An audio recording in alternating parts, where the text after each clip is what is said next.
Hey everybody, Trey here. Welcome back to another forecast discussion. We've got a slight risk out for parts of southwest Nebraska into northern and east central Kansas today. We have all severe hazards on the table, 2% tornado risk within that slight risk area, as well as a damaging wind and large hail threat. It's been a few days since we've done a video, but this is kind of an interesting setup today, so I wanted to do a video, wanted to make some time this morning to do a video on today's setup. So let's go ahead and get started here. As we usually do, we'll start off with our water vapor satellite imagery, our broad view here. You can see it's a little bit different than what we normally take a look at. You can see this kind of clockwise swirl here in the flow. That is kind of our high pressure that is entrenched across the southern portion of the United States. You can kind of call it the monsoon high, the summer sort of death ridge, if you will. But there's a large area of high pressure centered right over the southern half of the United States. And if we take a look at our 500 millibar pattern, you can see big old ridge here, big old area of clockwise or anticyclonic flow here. So large area of high pressure that has funneled some moisture into the desert southwest over the past few days. Few storm days here recently, early monsoon storm days out there in the desert southwest, particularly Arizona and Southern California. So this, you can call this the monsoon high, the death ridge, whatever you want, but there's a big area of high pressure. And we're not seeing those big old sort of deep digging troughs that we usually talk about on this channel. Well, we're in the heart we just turned into summer here across the U.S., and we really start to see that jet stream kind of stray toward the northern portion of the country, even up well into Canada. And that's definitely the case what we're seeing here. Big old ridge of high pressure in place, and that is kind of a typical summer pattern. And what's going to happen, instead of getting these big deep digging troughs here today to initiate our area of storm development, we're going to get little short waves here across, kind of little perturbations rounding the ridge, kind of riding that ridge, as we like to say. So you can see a little bit of one right in here across the Four Corners region. Kind of these little kinks in the flow here, little sort of embedded troughs within that kind of large scale ridge of high pressure. That is going to be our main initiation mechanism for storms today. Let's go back here to our satellite view, our visible satellite view. You can see quite a bit of clouds across Nebraska into Kansas. Some showers here this morning across northern Kansas as well, within that belt of clouds there. This is going to lend some uncertainty into destabilization later today. I do expect that there will be some clearing from west to east here as these clouds and storms move off to the east today. I do expect there to be some clearing here. You can already see some breaks in the clouds here back to the west, out in southwest Nebraska, McCook area, down to the south into the western half of Kansas. So not too concerned that clouds and showers are going to stick around today, but that is something to watch for sure. If we do get a little more regeneration of these clouds, a little bit more showeriness this morning, then that will lend some uncertainty to destabilization later on this afternoon. Let's go ahead and take a look at our surface map here. You can see we've got a pretty nice plume of low-level moisture here, upper 60s, dew points all the way entrenched across basically the eastern half of Kansas down through the southern plains here. 60s, dew points into the 70s even across central Kansas. Should continue to get pulled northward today, as we do have that little bit of westerly flow across the Rockies here, so we should get some semblance of leaf cyclogenesis here at the surface across kind of eastern Colorado, western Kansas into western Nebraska today.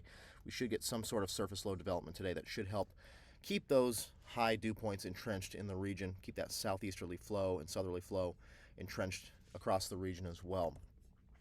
Once again, let's take a look at our 500 millibar map here. We saw that nice ridge of high pressure there. Again, a little perturbation here in the flow, going to help the kind of that synoptic scale lift mechanism here for storms today. A little bit of perturbation there that's going to move off toward the east today, right around the top of that ridge of high pressure, and that will be our impetus for storm development later on today, at least on the broader scale. Again, we should get surface low development today. Let's take a look at our surface map here, and you can see not a whole lot to see at this point. Little bit of a surface trough feature here, it appears, centered across the central and northern high plains here. So a little bit of a surface trough there, and that should again consolidate later on this afternoon as we get a little bit more cyclogenesis here to the lee of the Rockies, somewhat Probably a closed circulation develops here across eastern Wyoming, eastern Colorado, western Kansas, western Nebraska. So that should help, again, entrench those dew points and southeasterly flow across the region here this afternoon. Let's go back up to 850 millibars. Once again, we should get a little bit of a low-level jet increase as we go into the evening hours today, both based on that diurnal cycle of that low-level jet likes to ramp up after sunset. We also should get some increase in low-level jet as that low-level flow strengthens. That surface cyclone, low-level cyclone develops here across the central high plains there. So we should have adequate shear for supercells. Again, the 500 millibar flow is somewhat weak today. You can see no more than 25 knots or so at most here across the region.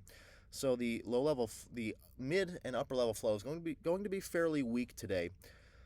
So that may lend itself towards shear being a little bit more on the margins for supercells, but there should be just enough, I would suspect, given very strong low-level shear from that low-level jet, that strong southerly southeasterly flow at the surface. I do expect there to be a decent amount of low-level shear today. Mid-level shear, at least deep layer shear, may be a little bit in question, but I do expect there to be just enough for some supercell potential here in this region today. Take a look at some soundings now. This is the North Platte, Nebraska sounding from this morning. So pretty solid looking sounding here. We got only a 60-degree dew point, so kind of just west of that main moisture axis. We already have quite a bit of instability in place. Mixed layer CAPE of just under 1,000 joules per kilogram here at 7 a.m. That would be 6 a.m. 7 a.m. Central Daylight Time, 6 a.m. Mountain Standard Time here. A little bit of dry air to contend with here, a little bit of a low-level inversion to deal with as well, just above the surface there at North Platte. But again, already a decent amount of CAPE, not a whole lot of SYN to deal with. This is definitely breakable as we get surface heating later on this afternoon. Wind profiles, a little bit wonky at this point. You can see the upper level flow just about 5 to 10 knots at 500 millibars. Definitely on the margins for supercells.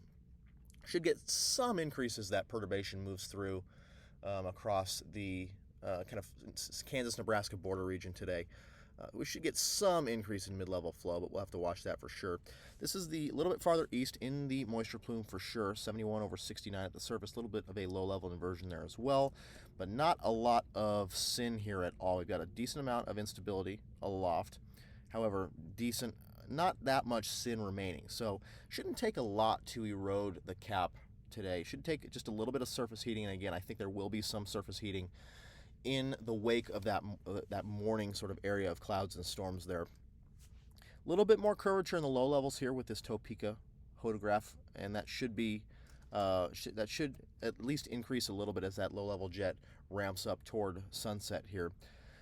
Hodographs are decently long for supercells. We've got a 0 to 6 kilometer shear value of 26 knots here. Effective bulk wind difference, effective bulk shear of 26 knots as well. That is definitely marginal for supercells, but once again, I think we will get some ramp up of low-level shear at least, and maybe some modest increase in the length of the hodograph throughout the day. So again, bulk shear should be on the margins for supercells. If we can get up to about 30 to 35 knots, that's definitely more than enough for supercells, especially with strong low-level shear. So we'll have to watch that for sure, but I think this may lend the main storm mode to be a little bit more of a multicell mode with some embedded sort of supercells, transient supercell structures today. Although if we can get a little bit stronger shear, supercell threat would increase with this setup. So finally, let's look at some model data here. We've got this is our morning NAM run, 12Z NAM run. You can see big old ridge of high pressure there. As we go through the day, you can see that little bit of belt of enhanced flow there across the top of that ridge. We do get mid-level flow here, at least according to the NAM, to increase to about 30, maybe even 35 knots here across northern Kansas into far southern Nebraska. So that will be something to watch for sure. If that can happen, the deep layer shear will be definitely favorable, just enough for supercells here, given that strong low-level shear. So very much a decent looking low-level flow. This is kind of your classic June pattern here. Just kind of weaker flow aloft, little perturbations surrounding the top of that ridge of high pressure, 30 knots or so at 500. So definitely going to be on the margins for supercells, slower moving storm motions as well. This is our 850 millibar map, and you can see that modest increase in the low-level jet as we go towards sunset. Gets up to about 20, 25, even 30, 35 knots here just after sunset. This is at 3Z. So that would be 10 p.m. Central Daylight Time here. Modest increase in the low-level jet. At this point, photographs should definitely be favorable for supercells, at least low-level photographs for sure. We do get that pretty big increase after dark as well into the overnight hours.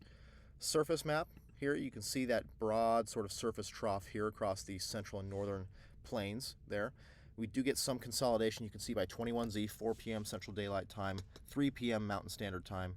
We do get a nice consolidation of that surface low there in eastern Colorado.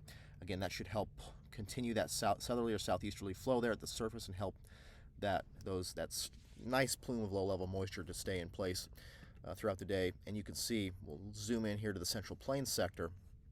We will have pretty solid moisture throughout the day, right ahead of kind of what appears to be almost a dryline bulge here.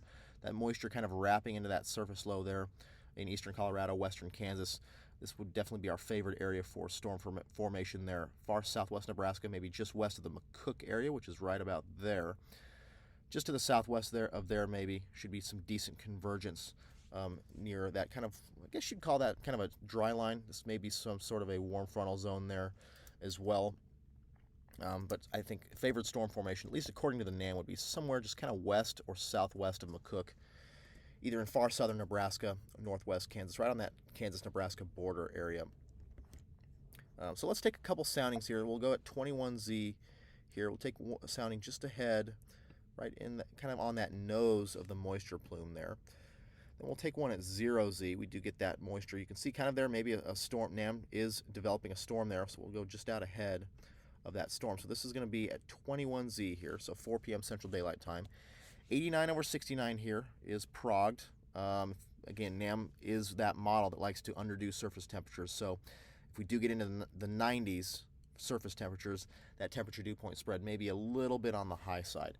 But decent instability. So large hail will be a threat. Steep lapse rates aloft. Decently large instability, 2,500 joules per kilogram. The hodograph definitely is favorable for supercells. Effective bulk wind shear, 38 knots there, so definitely within the range for supercells. Low-level shear, a little bit of turning in the low levels here, a little bit of curvature in that low-level hodograph, but not a whole lot. This is kind of your classic June sounding, once again. Not a whole lot of curvature in the low levels, more so a structure and hail hodograph and sounding there. Let's see if there's any increase at 0Z, and there is some increase towards 0Z. Again, temperature dew point spreads may be a little bit on the high side. Kind of skinny cape as well, so we like to see a little bit more, little bit fatter cape, where the cape is kind of concentrated in the lowest levels. A little bit fatter, as we like to say. A little bit skinny cape here. Shouldn't be too much of an issue, I wouldn't think. We do get a little bit of an increase in curvature there as that low-level jet starts to ramp up towards 0Z. A little bit of an increase in curvature there. Decent amount of streamwise vorticity there in the low to mid level, so there may be some structure potential with these storms. Again, large hail is going to be the threat, as well as damaging winds right ahead of that kind of bulge there, northeast and east of that surface low. So finally, we'll take a look at some cams here. This is the 13Z HER here, and the HER has been very inconsistent, very consistent with a kind of underperforming setup here. You can see it does fire storms right after kind of 5 to 6 p.m. Central Daylight Time, but it really doesn't do much with them. It kind of just allows them to putz around, not really gain any strength.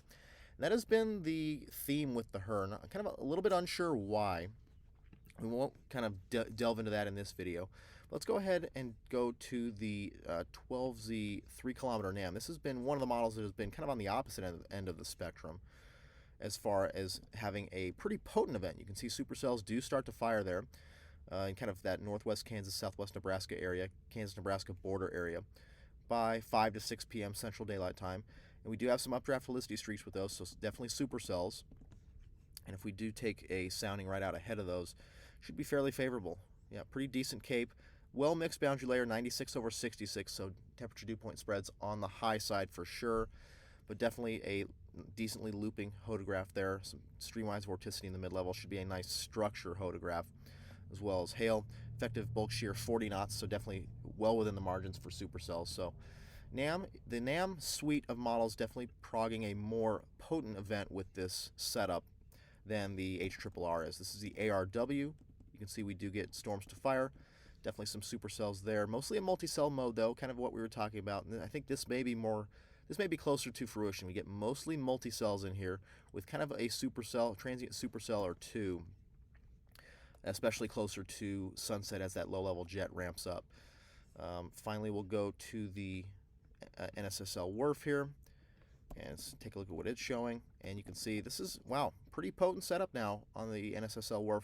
Initiation by 3 to 4 p.m. We do have definitely a couple of supercells here, out at least farther east there, farther into that moisture plume in northeast Kansas, and then one kind of just ahead of that bulge in northwest Kansas, southwest Nebraska. So definitely more of a supercell mode for a couple hours, and then it kind of lines out, giving that kind of weaker shear into more of a clustered linear mode. So definitely a complex setup for today. Definitely all severe hazards are on the table with any supercells that can fire. Again, a little bit of model discrepancy, especially among the cams with the intensity of the storms that fire out here this morning, this afternoon. But all severe hazards on the table for any sustained supercells.